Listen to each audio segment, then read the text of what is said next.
Today what I am going to start, right, first I will complete this. जो हम role पढ़ रहे हैं ना of warehouse, role of warehouse, तो रोल में हम देख रहे हैं कि क्रॉस डॉकिंग के काम आता है वेयर हाउस ऑर्डर कंसोलिडेशन के काम आता है, ब्रेक बल्क के काम आ रहा है। ये सारे काम जो हो रहे हैं, ये सारी जो एक्टिविटीज हो रही है वो कहाँ हो रही है? Obviously it is happening in the warehouse. ठीक है, सेम हम इसको कंप्लीट करूंगी। 2-4 और ऐसी एक्टिविटीज है जो वेयर हाउस में होती है, this we will discuss after that. कितने टाइप की जो है वो वेयर हाउस होते हैं वो डिस्कस करेंगे, है ना। एक वेयर हाउस का लेआउट कैसा होता है, इफ यू विल सी, या किसी वेयर हाउस में अंदर गए होंगे तो कौन सा एरिया, कौन सा डॉकिंग एरिया, किसको क्या बोलते हैं, एक सिंपल एक टॉपिक उसके ऊपर है। तो this is all what we are going to cover in our today's session. Okay, I'm sharing my screen. Please have a look at this. Now the next we are discussing order mixing. है ना। तो next role of the warehouse is, right, if you want to mix any kind of a order, है ना, किसी भी तरीके की कोई ऑर्डर को अगर आपको मिक्स करना है, वेरियस कंसाइनमेंट आपके पास है, उसको सिंगल कंसाइनमेंट में आपको डालना है, राइट। ये काम भी आप कहाँ करते हैं? ऑब्वियसली आपको एक प्लेस चाहिए ना जहाँ ये सारा काम हो रहा हो, जहाँ पे आपको, मान लो मुकेश ने बहुत सारी जगह से है ना, आपने मान लो मुकेश जो है उसने ना बहुत सारी कंट्रीज से इंपोर्ट किया है सामान, अमेरिका से, चाइना से, है ना, अपने आसपास के 1-2 देशों से उसने इंपोर्ट करवाया है ना। तो कंसाइनमेंट ऑब्वियसली एक जगह पे मान लो आ गया, मुंबई के पोर्ट पे आया, उसका सारा कंसाइनमेंट जो सारे अलग अलग देशों से है ना, तो वो कहाँ पे आया? मुंबई के पोर्ट पे आया, है ना। अब मुंबई के पोर्ट से ऑब्वियसली वो सारे कंसाइनमेंट को एक जगह पे करेगा, तो वो अपने नियर बाई, मुंबई के नियर बाई जो भी उसका वेयर हाउस होगा, है ना, मुंबई पोर्ट के सबसे नियर बाई जो उसका वेयर हाउस होगा, वहाँ पे उसके सारे कंसाइनमेंट आएंगे। अब वो चाहे उसको सिंगल कंसाइनमेंट में बनाए या जो भी करे, बट ऑर्डर मिक्सिंग भी वो कहाँ कर रहा है? मान लो ये सारे कंसाइनमेंट मिला के वो मुंबई के वेयर हाउस पे लाया, फिर उस आगे उसको अपने डिस्ट्रीब्यूटर्स को ऐसे मिक्स करके देना है कि एक यूएसए वाला सामान, एक चाइना वाला सामान, एक उसमें आपके वियतनाम का सामान, एक श्रीलंका का सामान। तो ऐसा, तो सिंपल से कहने की चीज है कि किसी तरीके का अगर ऑर्डर मिक्स करना है आपको आगे फॉरवर्ड करने के लिए, अपने आगे डिस्ट्रीब्यूटर से आगे जिसको भी देने के लिए, तो ये काम आप कहाँ करोगे? Obviously you need a space for all this, है ना। तो उसको बोला ऑर्डर मिक्सिंग, है ना। तो ऑर्डर मिक्सिंग भी हम कहाँ कर सकते हैं? ऑब्वियसली कहाँ करेंगे? हमारे वेयर हाउस के। असेंबली का काम भी वेयर हाउसिंग में ही होता है ना। अगर किसी प्रोडक्ट की असेंबली कर रहे हो आप, राइट, जैसे आपने देखा होगा, ऑब्वियसली आपने देखा होगा कोई प्रोडक्ट जो होता है वो असेंबल होके आता है, उसके बहुत सारे पार्ट्स होते हैं। जैसे आप मोबाइल फोन का ही बॉक्स देख लो, है ना। तो जब एक मोबाइल फोन खरीदते हो तो उसके साथ में आपका जो भी है, चार्जर की केबल हो गई या जो भी हो गया, पिन हो गई या और भी कुछ चीज आती, तो वो एक असेंबल होके इस तरीके से आती है एक बॉक्स में। अच्छा, ये असेंबली कहाँ हो रही है? कहाँ हो रही है? वेयर हाउस में, है ना। Again you need a space, है ना, for doing all this activity. यहाँ पे सब वेयर हाउस का ही रोल है। Warehouse is playing a major role here in the assembly of the product. It is a physical task of collecting and assembling material to form a unit और a finish product like mobile phone pack, है ना। अच्छा, mobile phone pack के अलावा भी अगर कोई आप एग्जाम्पल लो, है ना, आप, मैं बता रही हूँ, अभी कुछ दिन पहले मैंने एक रिक्लाइनर सोफा जो है अमेजोन से ऑर्डर किया। अच्छा, सोफा तक ऑनलाइन उससे आ रहा है, ठीक है। अच्छा, अब क्या है ना, वो ऐसे आया ना सोफा, आप बिलीव मी, मुझे लग रहा था कि शायद ऐसे बड़ा सा सोफा आएगा, ये वो, उसके सारे पार्ट्स अलग अलग अलग अलग वो एक बॉक्स में आया था, है ना। यहाँ आके बस उसका जो टेक्नीशियन आया ना, उसने बस उन पार्ट्स को ऐसे ऐसे ऐसे ऐसे करके असेंबल कर दिया बस, है ना। तो मुझे तो लग रहा था कि ऐसे सोफा आएगा वो गाड़ी में बड़ी सी, ऐसा कुछ भी नहीं हुआ। उसने क्या किया, वो बॉक्स में था और सारी पार्ट्स जो थे असेंबल करके रखे हुए थे। तो आप देखो ना, ये असेंबली भी, अगर देखो, ये तो ऑनलाइन ऑर्डर था इसलिए वो मेरे घर पे ऐसे आया, लेकिन अगर असेंबली का ऐसे ही कोई कितनी चीजें होती जो असेंबल होके बनती है ना। तो ये असेंबली कहाँ हो रही है? Obviously you need a space. Again warehousing में हो रही है, आपके पास बहुत सारे पार्ट्स हैं, आप बस उसको मिला के एक नया प्रोडक्ट बना दे रहे हो, है ना। जैसे कि आपने सुना होगा जो बोट कंपनी है, है ना। बोट कंपनी इंडिया की कंपनी है बोट, लेकिन उसके सारे पार्ट्स कहाँ से आते हैं? चाइना से आते हैं। तो सिंपल अगर देखा जाए तो बोट कंपनी वाला क्या कर रहा है, जो बोट ये अमन है ना गुप्ता जो है वो क्या कर रहा है? असेंबली कर रहा है। उसका सारा रॉ मटेरियल आ रहा है कहीं से, चाइना से आ रहा है या कोई भी और देश से आ रहा है, रॉ मटेरियल आ रहा है, he is just assembling the product, है ना। तो असेंबली वेयर हाउस में हो रही है, ठीक है, क्लियर। तो ये सारा सिंपल सिंपल चीज है ना, इसमें तो कोई ऐसा टेक्निकल से कोई चीज है नहीं, ठीक है। उसके बाद सीजनल स्टोरेज के काम आता है।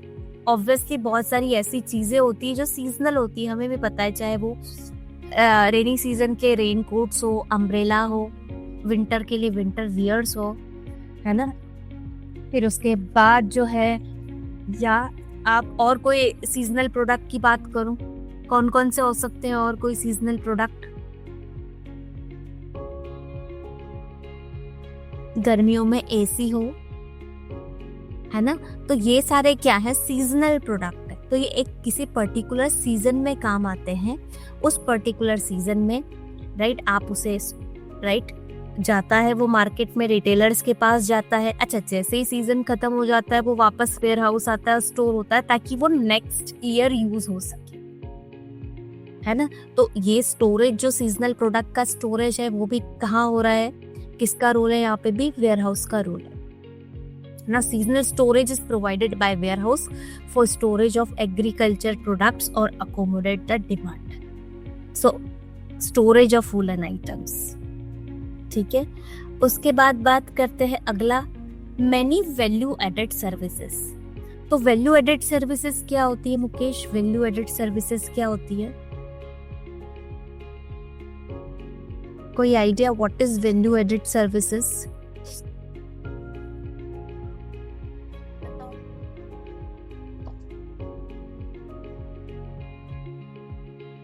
रिकॉल नहीं हो पा रहा है मैम, आइडिया तो था लेकिन रिकॉल नहीं हो पा रहा है। ठीक है। राहुल, वैल्यू एडेड सर्विसेज क्या होती है किसी भी फील्ड में? अभी वेयर हाउस के उससे नहीं देखेंगे हम, कॉमनली बताओ, वैल्यू एडेड सर्विसेज किसे बोला जाता है?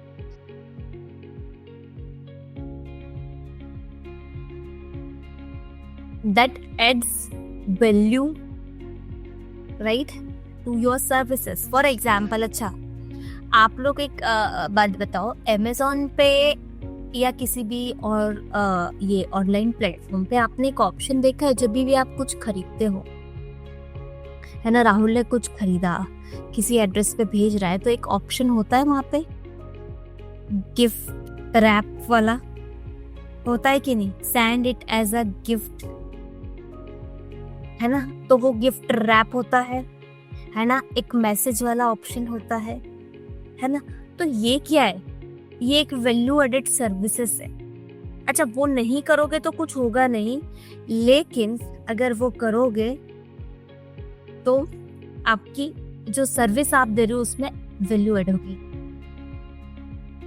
है ना। उसको बोलते हैं वैल्यू एडेड सर्विसेज। कुछ एक्स्ट्रा करो, है ना। Beyond your services what ever you provide, उसके अलावा कुछ दे देते हो। जैसे आपने कुछ, हाँ मुकेश बोलो, you have raised your hand. अभी ब्लिंकिट में कर रहा था ना, दिवाली के समय में वो रैप गिफ्ट रैपिंग करके ना डिलीवर कर देते, जितने भी मटेरियल वो और ऑर्डर देते। हाँ एग्जैक्टली। तो देखो, कस्टमर ने एक्सपेक्ट नहीं किया था। ऐसी कुछ भी सर्विस जो कस्टमर जो ले रहा है उसके अलावा आप दे रहे हो ना, उसे वैल्यू एडेड सर्विस बोलते हैं। जैसे कि मान लो, है ना, मैं गई दिवाली के टाइम पे किसी सलून पे, मैंने बोला कि मुझे हेयर कलर करवाना है ना।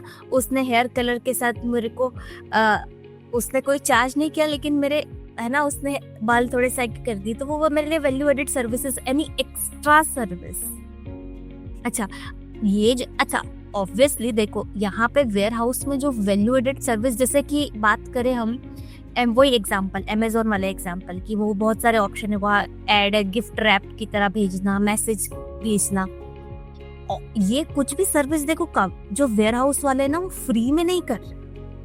ऑब्वियसली आपको 20 रुपए देना पड़ते हैं, 30 रुपए जो भी है कवर रैप के देना पड़ते हैं, लेकिन it is providing a value added services. तो मेरे कहने का यहाँ पे क्या मतलब है कि ये जो वैल्यू एडेड सर्विसेज है ना, ये एक्स्ट्रा सोर्स ऑफ रेवेन्यू और इनकम है किसी वेयर हाउस के लिए, right. It's a extra source of operating income बढ़ा सकती। अच्छा, इतना ऑपरेटिंग इनकम नहीं बढ़ा रही है, लेकिन हाँ एक अलग सोर्स बना दिया वेयर हाउस के लिए, इनकम के लिए, है ना, और वैल्यू भी ऐड कर रही है कस्टमर के लिए, है ना।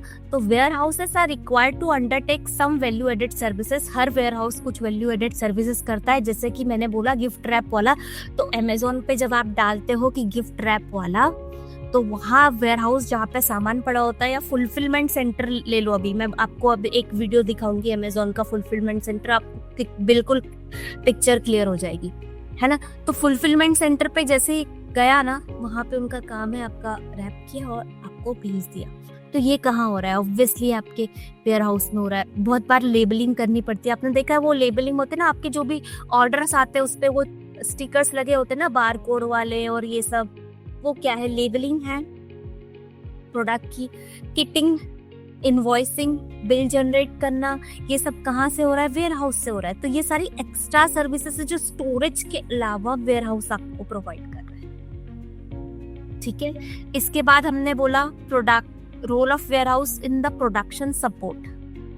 अच्छा राहुल, पहले दिन मैंने आपको एक एग्जांपल दिया था, राहुल और अरुंधति दोनों को, कि जब भी एक प्रोडक्शन होता है ना, तो एक प्रोडक्शन में 3-4 एक्टिविटीज होती है ना। उसको मैंने कौन सी इन्वेंट्री बोला था? बोलो जल्दी से याद करो, मैंने इन्वेंट्री का नाम क्या लिया था वहां पे?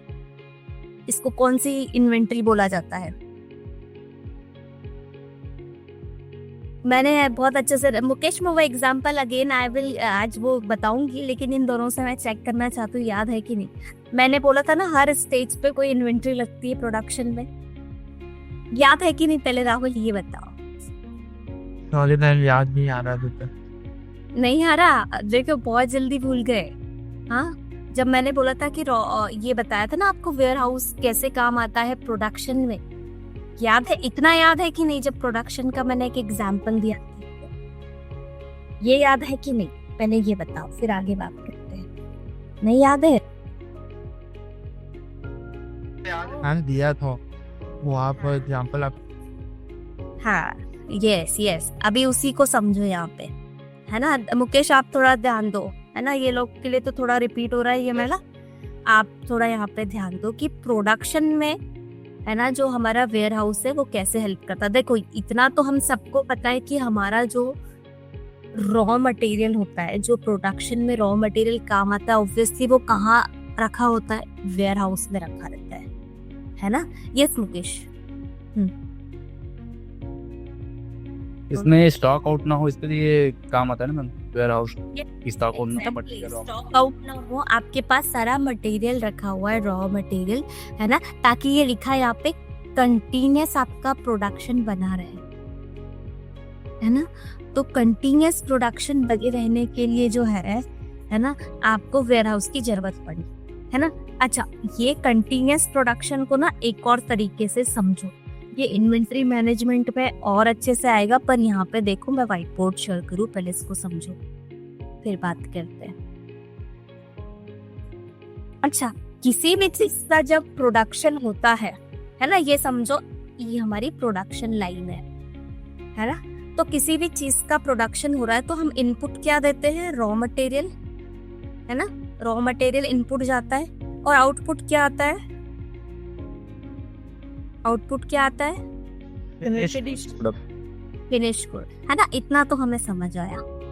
किसी भी प्रोडक्शन लाइन में ना एक ही स्टेज नहीं होती, बहुत सारे पार्ट्स में होता है प्रोडक्शन। ये पहला पार्ट, ये दूसरा पार्ट, ये तीसरा पार्ट और ये चौथा पार्ट, है ना। इसको बोल लो स्टेज 1 का प्रोडक्शन हो रहा है, यहाँ पे स्टेज 2 का प्रोडक्शन हो रहा है, स्टेज 3 का प्रोडक्शन हो रहा है, और यहाँ पे स्टेज 4 जहाँ पे फाइनल गुड बन रहा है ना। 4 पार्ट में 4 हिस्सों में प्रोडक्शन हो रहा है। मान लो इसको बोला स्टार्ट प्रोडक्शन बोल लिया इसको, है ना। इसको बोला वर्क स्टेशन, है ना, वर्क स्टेशन, है ना। तो देखो मान लो हमारा काम क्या है, यहाँ पे कार बनाने का है, हम मैन्युफैक्चरर है कार बनाने के, कार मैन्युफैक्चरर है। तो जैसे मैंने बोला, मान लो पहली बेल्ट पे ये काम हो रहा है, फर्स्ट कन्वेयर बेल्ट पे सिर्फ इतना काम हो रहा है कि आपका बॉडी बन रहा है, फर्स्ट वाले पे बॉडी बन रहा है ना। सेकंड वाले पे जो है आपकी जो पार्ट्स है वो बन रहे हैं, कुछ पार्ट्स बन रहे हैं, है ना। थर्ड वाले पे मान लो इंजन लग रहा है। फोर्थ वाले पे जो है बाकी फिनिशिंग हो रही है, मान लो फिनिशिंग। तो मैं यहाँ पे क्या चीज समझने वाली क्या चीज है ना, कि किसी भी चीज का जब प्रोडक्शन होता है ना, तो वो अलग अलग काम होते हैं, उसको अलग अलग पार्ट्स में। जैसे पहला काम हो रहा है बॉडी बनना, तो वो स्टेज 1 है। दूसरे पार्ट में इस बॉडी में पार्ट्स लग रहे है ना। तीसरे में क्या हो रहा है, इंजन और अलग मशीनरी लग रही है। चौथे में उसकी फिनिशिंग और बाकी चीजें लग रही है ना। तो कभी भी कोई प्रोडक्शन लाइन में ना, देखो रॉ मटेरियल होगा तो आप ये तो बना लोगे, है ना। अच्छा, अब मान लो ये बन गया, ये तो बन गया, लेकिन यहाँ वाले हिस्से में, ये वाले में मशीनरी खराब हो गई। यहाँ जो काम होता है, स्टेज 2 का जो काम होता है, वो वाली मशीन खराब हो गई। अब क्या करोगे? स्टेज 2 वाली जो मशीन थी वो खराब हुई, 1 वाली चल रही है, 3 वाली भी चल रही है, 4 वाली भी मशीन पूरी सही से चल रही है, लेकिन आपकी 2 वाली खराब हुई है ना। तो यहाँ, हाँ बोलो, कोई कुछ बोल रहा है पहले। वेयर हाउस में प्रोडक्शन का जो मशीन्स वगैरह रहता है, उसका भी एक्सेसरीज को भी स्टोर करके रख सकते हैं ना, इमरजेंसी के लिए काम आएगा तो। ये वही बोला जा रहा है ना। तो यहाँ पे स्टेज वाइज कहने का क्या मतलब है, स्टेज वाइज भी इन्वेंट्री रखी होती है, not just the raw material,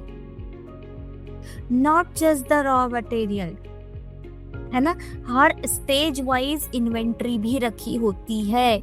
ये ऐसी यहाँ पे जो हिस्सा बनता है ना कार का, या मान लो कार में यहाँ पे जो है जो भी चीज लगती है, वो यहाँ की इन्वेंट्री यहाँ रखी हुई है, ताकि स्टेज 2 अगर ब्रेकआउट हुआ तो हमारा प्रोडक्शन ना रुके। स्टेज 3 की इन्वेंट्रीज भी रखी हुई है।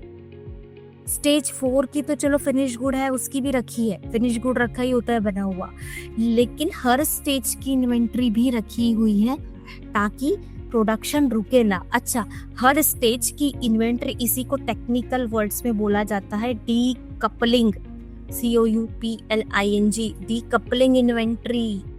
इसी को टेक्निकल वर्ड में डीकपलिंग इन्वेंट्री बोला जाता है ना। तो कहने का क्या मतलब है कि वेयर हाउस में not just raw material, there are many other types of right inventory और the raw material which is kept to continue your production. इसमें हर पार्ट, हर स्टेज का, जिसको डीकपलिंग इन्वेंट्री भी बोला जाता है, वो तक सेव करके रखी जाती है ना। तो ये हो गया आपका हाँ। अगला कि टू कीप द प्रोडक्शन और keep continuous production, right, many kind of a raw material or the decoupling inventories or the inventories are kept, है ना। Storage of finish good to ensure production efficiency, storage finish good तो रखा ही जाता है, हर तरीके का raw material inventory रखी जाती है। अगला है स्टॉक पिलिंग। स्टॉक पिलिंग से क्या मतलब है? स्टॉक पिलिंग उसे कहा जाता है जब इसी को अलग टर्म में बोला जाता है। मैंने बोला था ना, कुछ एग्रीकल्चरल प्रोडक्ट होते हैं, obviously they are grown in a particular season, है ना। हर प्रोडक्ट का रबी क्रॉप, खरीफ क्रॉप हमको पता है ना। तो पर्टिकुलर सीजन में ही हार्वेस्टिंग होती है उनकी, लेकिन यूज जो है वो all out through out the year होता है, उसी को स्टॉक पिलिंग बोला जाता है। ऐसे स्टॉक को रखना for consumption throughout the year is known as stockpiling, है ना। चाहे गेहूं की बात, धान की बात कर लो, राइस की बात कर लो, हम नॉर्मल हमारे आलू टमाटर ले लो, आलू टमाटर का भी सीजन होता है जब वो आते हैं, लेकिन पूरे साल भर यूज किया जाता है ना। तो उसी को बोला स्टॉक पिलिंग, उसी के लिए एक टर्म, ये टर्म यूज होती है। Stockpiling is generally mean for agricultural products which mean that products are grown in a particular season but consumed throughout the year. ये भी आ गया समझ में अभी तक का, है ना? सिंपल चल रहा है मुकेश? हाँ ठीक है। अब बात करते हैं आगे। रैपिड रिस्पॉन्स के काम आता है ऑब्वियसली, रैपिड सप्लाई बोल लो या रैपिड रिस्पॉन्स के काम आता है ना? मुझे एक बार पहले अटेंडेंस देने तो फिर आगे बात करते हैं। स्क्रीन पे आओ मुकेश। यस, तो बोला मटेरियल और stock can be stored near the place of consumption for rapid responding to the demand like warehouse located to the near malls, है ना? तो रैपिड रिस्पॉन्स कभी भी आपको लगे रैपिडली, आपने देखा किसी दिन आपकी सेल्स बढ़ के आ गई, है ना? किसी दिन एकदम से स्पाइक हुआ इन द डिमांड, है ना? तो नियर बाय वेयर हाउस होगा। आपने देखा होगा बहुत बार लोग बोलते हैं कि मैम बस वेट करो, वेयर हाउस से आ रहा है सामान, है ना? 2 घंटे 3 घंटे का वेट करो, वेयर हाउस से आ रहा है ना? तो मटेरियल को रैपिड रिस्पॉन्स के लिए राइट, तो पास में वेयर हाउस होगा, तो you can meet any kind of a demand spike any time. किसी भी तरीके की डिमांड में स्पाइक आती है तो you can meet it any time. सब लोग ध्यान दो, राइट? एक बोला पब्लिक वेयर हाउस, है ना? एक बोला private warehouse, private warehouse, ठीक है? उसके बाद बोला, एक बोला हमने कॉन्ट्रैक्चुअल, कॉन्ट्रैक्ट और कॉन्ट्रैक्ट वेयर हाउस बोल लो, और एक को बोला हमने बॉन्डेड। बहुत बार सुनोगे बॉन्डेड वेयर हाउस, बॉन्डेड, है ना? ये थोड़ा सा देखो, ऊपर वाले तो ऐसा है कि हमको नाम से समझ आते हैं, है ना? लेकिन थोड़ा बॉन्डेड ऐसा है कि जो आपके लिए नया टर्म है ना, तो थोड़ा ध्यान दो। सबसे पहले बात करते हैं पब्लिक वेयर हाउस। तो obviously public means government warehouses that any public can use. Obviously free में नहीं करना है, इसका मतलब ये नहीं फ्री है, but public warehouse means these are the warehouses owned by the government, right? इतना समझ में आ गया? Yes sir.